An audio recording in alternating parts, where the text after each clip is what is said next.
Nós já recebemos o Espírito Santo quando cremos? É somente quando eu falo em línguas? Como é que eu tenho certeza que ele habita em mim? Todas essas questões serão esclarecidas hoje. Oi, povo de Deus, tudo bem com vocês? Então, antes da gente começar esse vídeo, eu preciso deixar claro que eu não sou teóloga, eu sou uma estudiosa que ama devorar a Bíblia e que ama saber mais a respeito de Jesus e uma apaixonada pelo Senhor. Então, para escrever esse roteiro aqui, toda vez que eu vou escrever um roteiro, eu sempre oro a Deus pedindo para que Ele coloque as palavras certas na minha boca, para que eu não seja pedra de tropeço para ninguém, para que eu possa realmente ajudar alguém aí que está do outro lado, porque essas dúvidas também já foram dúvidas minhas. E como vocês sabem, nós como cristãos, a gente está sempre aprendendo, sempre evoluindo. Então, para fazer esse roteiro, eu, obviamente, fui até a Bíblia, né?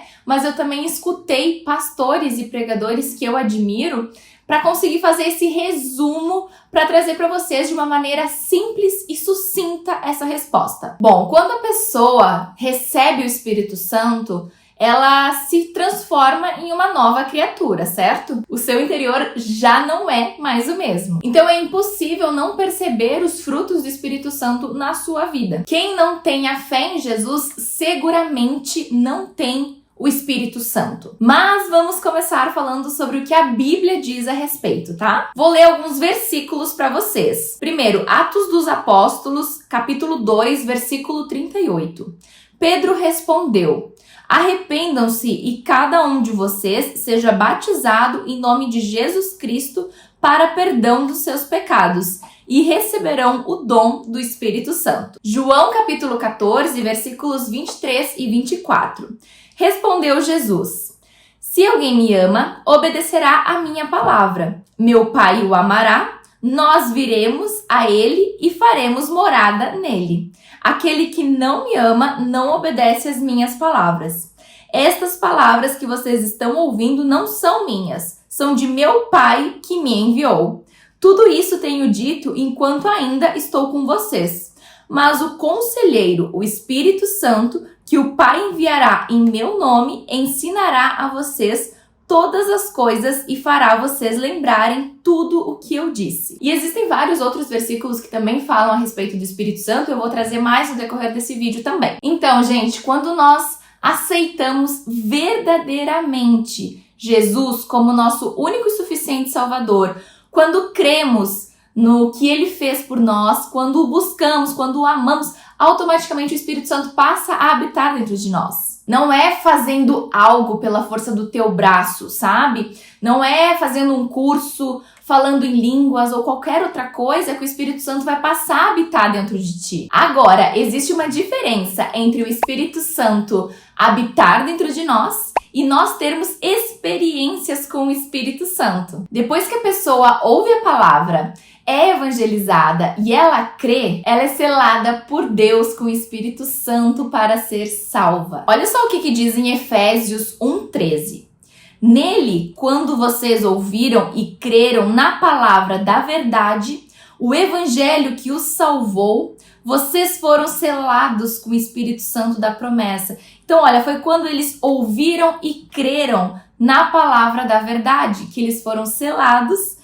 E aí, o evangelho, né, os salvou, o Espírito Santo passou a habitar dentro deles. Então, nós recebemos o Espírito Santo no momento da nossa conversão, verdadeira conversão. O que pode acontecer é que uma pessoa passa a ter experiências com o Espírito Santo somente com o decorrer do tempo, né? Então, o Espírito Santo já habitou nela, mas ela pode ter experiências com o Espírito Santo somente com o tempo. E para a gente ter experiências com o Espírito Santo, a gente precisa ter relacionamento com o Pai. Eu não concordo com o fato de que algumas pessoas dizem que as pessoas não recebem o Espírito Santo no momento da nossa conversão. Eu creio que sim, é no momento da nossa conversão. E em Romanos 8, de 5 a 11, pauta isso aqui muito bem, eu vou ler para vocês. Quem vive segundo a carne tem a mente voltada para o que a carne deseja, mas quem de acordo com o Espírito tem a mente voltada para o que o Espírito deseja. A mentalidade da carne é morte, mas a mentalidade do Espírito é vida e paz. A mentalidade da carne é inimiga de Deus, porque não se submete à lei de Deus, nem pode fazê-lo. Quem é dominado pela carne não pode agradar a Deus. Entretanto, vocês não estão sob o domínio da carne, mas do Espírito, se de fato o Espírito de Deus habita em vocês. E se alguém não tem o Espírito de Cristo, não pertence a Cristo. Mas se Cristo está em vocês, o corpo está morto por causa do pecado, mas o Espírito está vivo por causa da justiça. E se o Espírito daquele que ressuscitou Jesus dentre os mortos habita em vocês, aquele que ressuscitou a Cristo dentre os mortos também dará vida a seus corpos mortais por meio do seu Espírito que habita em vocês.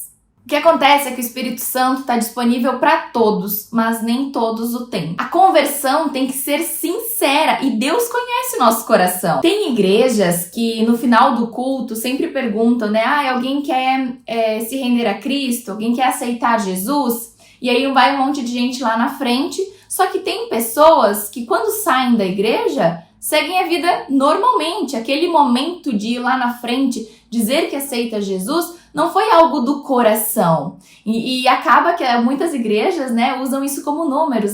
Tantas pessoas aceitaram Jesus hoje. A gente vê nos próprios stories, né? Tantas pessoas aceitaram Jesus. Será? Quantas pessoas verdadeiramente aceitaram Jesus? Que vão sair por aquela porta realmente rendidos a Cristo. E não foi só um sentimentalismo, né? Ou algo que, enfim, acabou movendo pro lado emocional da pessoa. Quantas pessoas realmente foram convertidas? Então, o Espírito Santo ele passa a habitar dentro de nós no momento da nossa conversão, mas é aquela conversão sincera, conversão verdadeira. E como eu falei anteriormente, a gente pode ter o Espírito Santo, mas tem gente que não tem experiências com o Espírito Santo, né? Então a gente pode ter a presença dele, mas podemos não ser cheios dele. John Piper diz que é impossível ser cristão se o Espírito Santo não habita dentro de nós. Então, ser cristão é ter o Espírito Santo habitando dentro de nós. A gente acabou de ler isso lá em Romanos.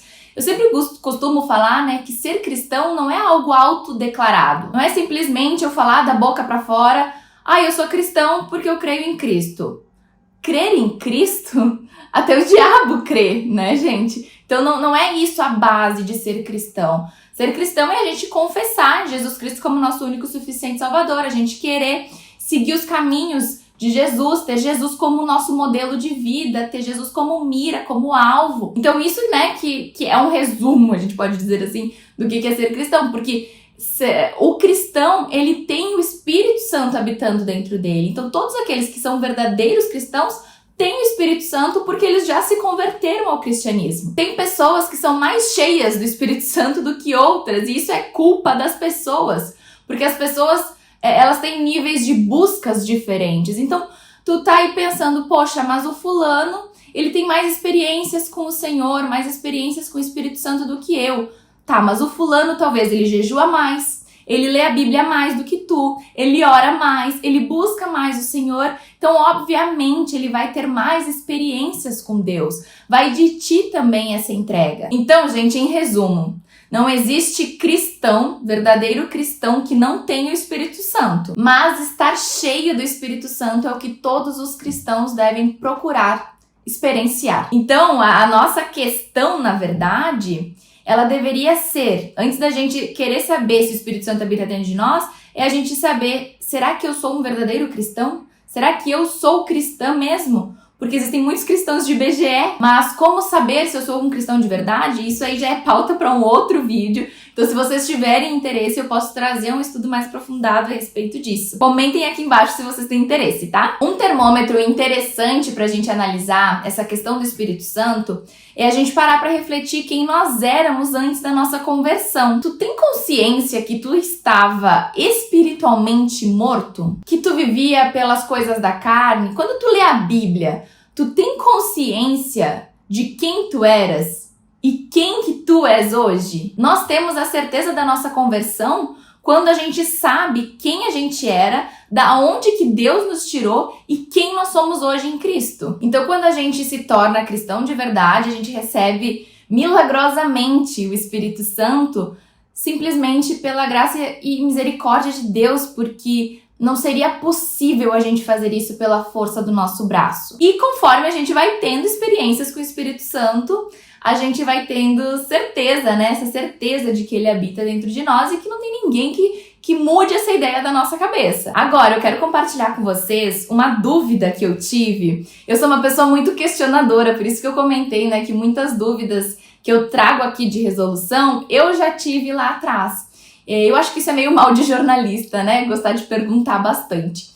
Eu tive a seguinte dúvida lendo Atos, e olha como é interessante, a gente pode ler o mesmo capítulo, mesmos versículos, várias e várias vezes, e todas as vezes Deus fala de maneira diferente conosco. Então, essa última vez que eu li Atos, eu tive uma dúvida que outras vezes eu não tive. Em certo momento lá no livro de Atos, a gente lê que Paulo, e em outra oportunidade, Pedro também, foram chamados